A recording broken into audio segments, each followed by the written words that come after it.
Maquiagem para quem trabalha de casa, principalmente para quem faz videoconferência, foi um dos temas que vocês me pediram para abordar aqui no canal e é sobre isso que a gente vai conversar hoje. Bora lá!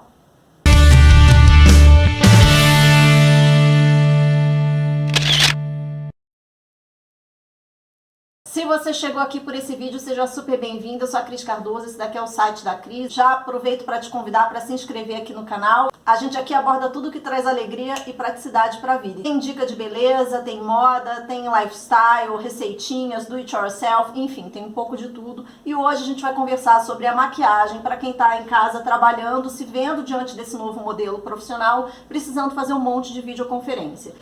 Das queixas que vocês mandaram para mim, principalmente por DM no Insta, eu listei aqui as principais, tá? Pra gente abordar hoje. Primeira delas, a pessoa achar que tá com o rosto muito estourado na câmera. Quando se olha na câmera, parece que o rosto fica muito esbranquiçado, assim, meio prateado. Não tem essas nuances aqui de cor de pele, tá vendo? Segundo lugar, a pessoa acha que o rosto fica sem viço e isso transparece pro outro lado aquele aspecto de cansaço. Não tem esse brilhinho aqui, tá? O terceiro ponto, não menos temido, é com relação às olheiras. A pessoa taca muito corretivo aqui e quando se olha na câmera parece que tá com dá o famoso efeito panda, né, gente? Fica com aquela bolota branca em volta dos olhos, ao invés de ter simplesmente aqui as feições do rosto naturalmente. O quarto ponto que eu deixei pra gente falar hoje também é com relação aos olhos. Tem aquela preocupação de não parecer que tá fazendo uma maquiagem de festa, uma sombra muito forte, mas dá um aspecto mais natural. Se tem uma cor mais específica que a gente consiga obter esse efeito, enfim, essas coisas. Então, quem faz videoconferência está usando ou um celular, ou um tablet, ou um computador. E independente desse dispositivo, existem dois fatores que interferem muito na forma com que a gente se apresenta na câmera. Um deles é a resolução da sua câmera, é o quanto essa câmera consegue transmitir de informação, inclusive luz. E o outro lado é a ponta de lá, como essa pessoa te recebe. Como a única parte que está sob seu controle é a sua, o que você vai ter que analisar na sua casa é como é que está a iluminação ao meu redor. Porque tanto para quem grava aqui, por exemplo, né, para o YouTube, quanto para quem faz videoconferência, pode ser que na hora de você fazer a transmissão, chegue para o outro lado um tom abaixo, um tom mais escuro do que realmente você está gravando. Nem sempre fica tão perfeito quanto a luz que a gente está enxergando aqui. Então eu, por exemplo, para fazer esse vídeo para vocês, eu tô com a ring light desse lado e a softbox desse lado. E dessa forma eu consigo ter uma iluminação para você. Fora que eu tô gravando agora, são 3 horas da tarde, hoje tem um dia super lindo aqui, tá fazendo frio, mas tá sol. Então eu tenho essa luz indireta também. O que eu não recomendo, aquela saída pela direita que as pessoas fazem de ir pro extremo e jogar computador, celular quase colado ali na janela. Porque essa luz de fora, se ela não tem uma leve barreira, ela pode estourar mais ainda no seu rosto. Então você tem que tomar cuidado com a iluminação também, tá? É óbvio, gente, que o que a gente viveu nessa pandemia foi tipo uma situação de emergência, cada um se virou do jeito que pôde, empresas forneceram equipamentos, né, para os funcionários, outras não tinham condição, então a gente meio que aceitou e se adaptou à situação que o funcionário poderia fornecer. O que a gente está vendo aí no mercado é que muitas empresas cogitam adotar esse estilo de home office, de manter os funcionários trabalhando de casa permanentemente, até por uma questão de redução de custo, além de enxergar que funcionou. O funcionário continuou rendendo, obviamente não são todos os cargos, mas alguns cargos realmente são avaliados pelas empresas para manterem esse esquema de home office. E se for assim, essa própria situação aí das videoconferências tende a se profissionalizar, então é sempre bom a gente estar preparado e ficar de olho, né?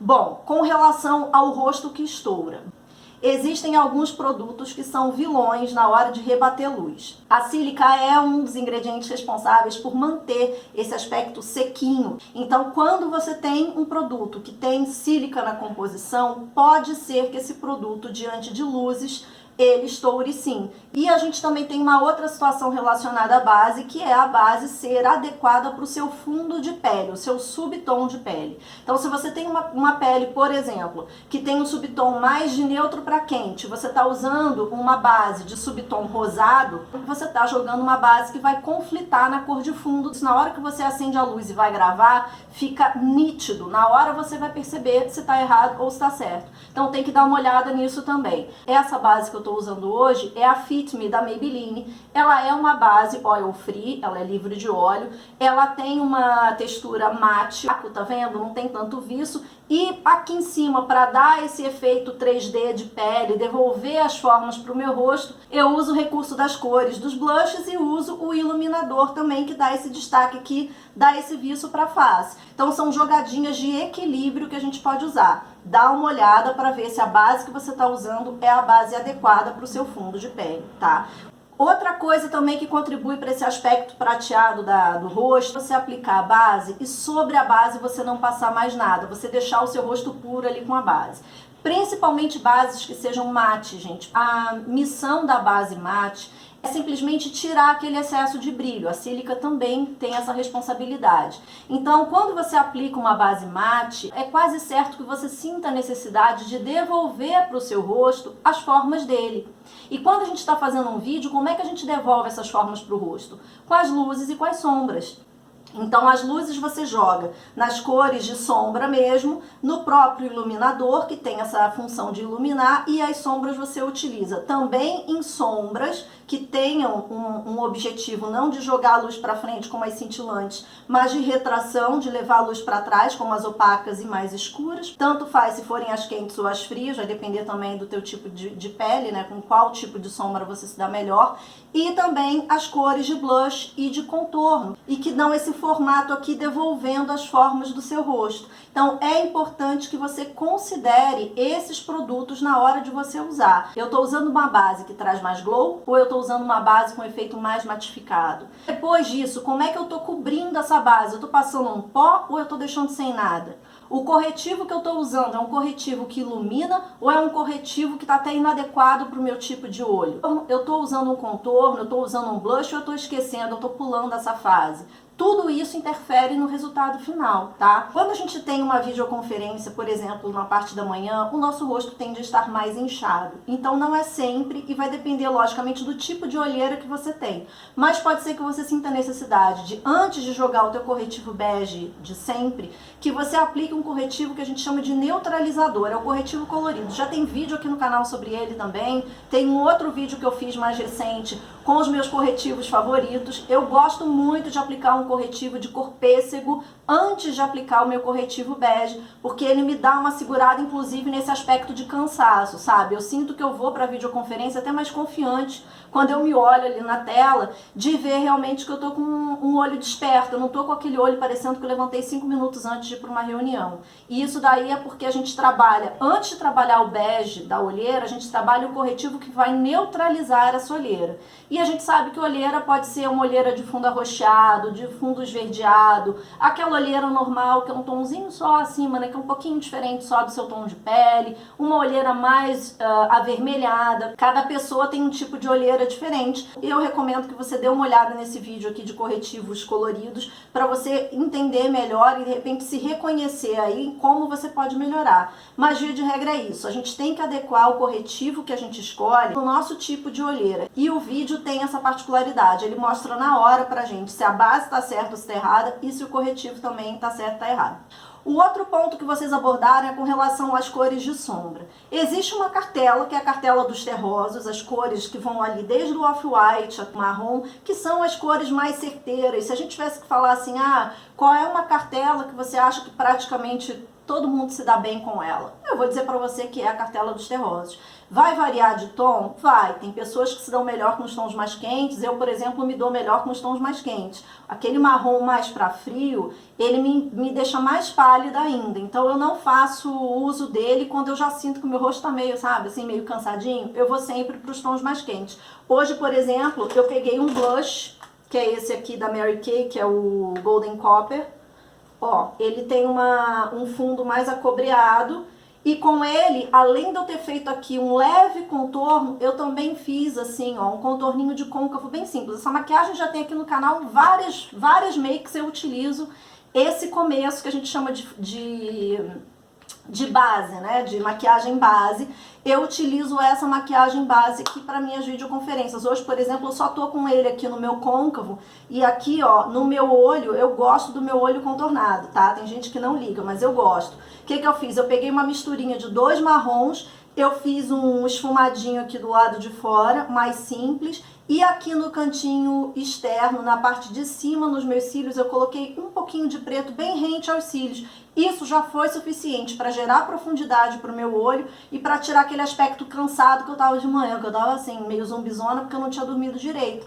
Já abriu o meu olho. Se você de repente fica um pouco insegura com relação a usar cores, a cartela dos terrosos é uma cartela muito boa para você. Eu prefiro fugir das cores super coloridas, de tendencinha, modinha, essas coisas, quando eu tenho videoconferência, que eu sei que as pessoas que estão do outro lado são pessoas um pouco mais conservadoras, ou de repente eu não sei quem é o cliente com quem eu vou falar, um primeiro contato, por exemplo. Eu evito cores que contrastem um pouco com o objetivo da reunião, tá? Mas isso aí sou eu, cada um sabe qual é a sua realidade. Mas eu sempre opto pela cartela dos terrosos, primeiro porque eu já sei quais são os tons que me favorecem. Segundo, é uma cartela meio neutra. Se eu tiver que sair de um tipo de reunião e entrar em outro, tô maquiada do mesmo jeito. E aí eu opto por cores que não tenham cintilância, eu prefiro as cores opacas. Então você tem aí bege, você tem off-white, você tem um creme, você tem um mostarda, você tem um marrom claro, você tem um marrom escuro, tem aquele marrom meio café com leite, você tem um monte de opção que você pode escolher, inclusive blushes que podem servir tanto para cá quanto para cá também.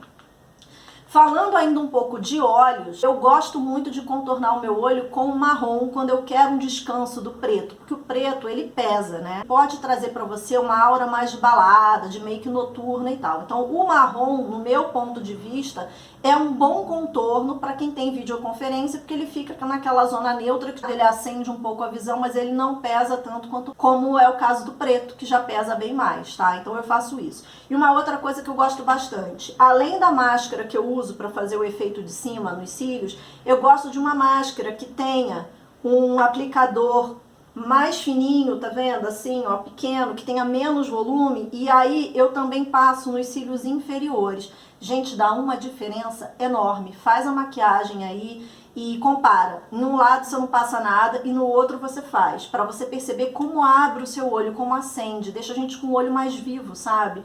Eu gosto bastante. Iluminador eu acho que é super importante, é um baita de um truque para maquiagem para quem tem que fazer videoconferência, porque ele devolve curvas pra gente. Então eu gosto de iluminar aqui, ó, como eu iluminei hoje, a pontinha do nariz, porque dá uma arrebitadinha. Às vezes eu passo um pouquinho de iluminador aqui também e eu ilumino esse arquinho aqui abaixo da sobrancelha. Eu não desço muito com esse iluminador não, tá? Eu pego exatamente esse espaço vazio aqui da sobrancelha e ó, dou uma leve iluminada ali. Isso já é o suficiente para você estar com uma maquiagem super bacana, sofisticadíssima e principalmente sem usar muito tempo para conseguir se produzir. Na boca, batom, eu acho também que é um negócio extremamente pessoal. Para videoconferência, eu priorizo esses tons aqui, que são tons de pele, são tons nude. E aí cada pessoa tem a sua cartela de nudes, tanto para rosto, quanto para olho, quanto para boca, né? Mas eu gosto muito desses tons, eu deixo o vermelho, um super vinho ou um magenta, para quando eu vou gravar vídeo para vocês, quando a gente tá aqui mais liberado, eu tô feel free aqui na minha vida, sou só eu, tá? Mas quando eu tenho videoconferência com cliente, eu tendo a escolher tons de nude, tons que ficam dentro daquela cartela que a gente chama de coringa, sabe? Que vão para um lado, vão para o outro e funcionam super bem, tá? E uma outra dica que não tem a ver com maquiagem, mas eu vejo muita gente errando. As pessoas têm mania de apoiar a câmera para baixo. Então pensa em quem tá do outro lado te assistindo, que tá enxergando isso daqui, ó, boca e nariz o tempo todo. Teu olho tá aqui, a pessoa mal vê o teu olho, porque ela tá vendo você assim, tá? Evita isso, tenta colocar sempre a câmera ou reto com teu olho ou ligeiramente acima.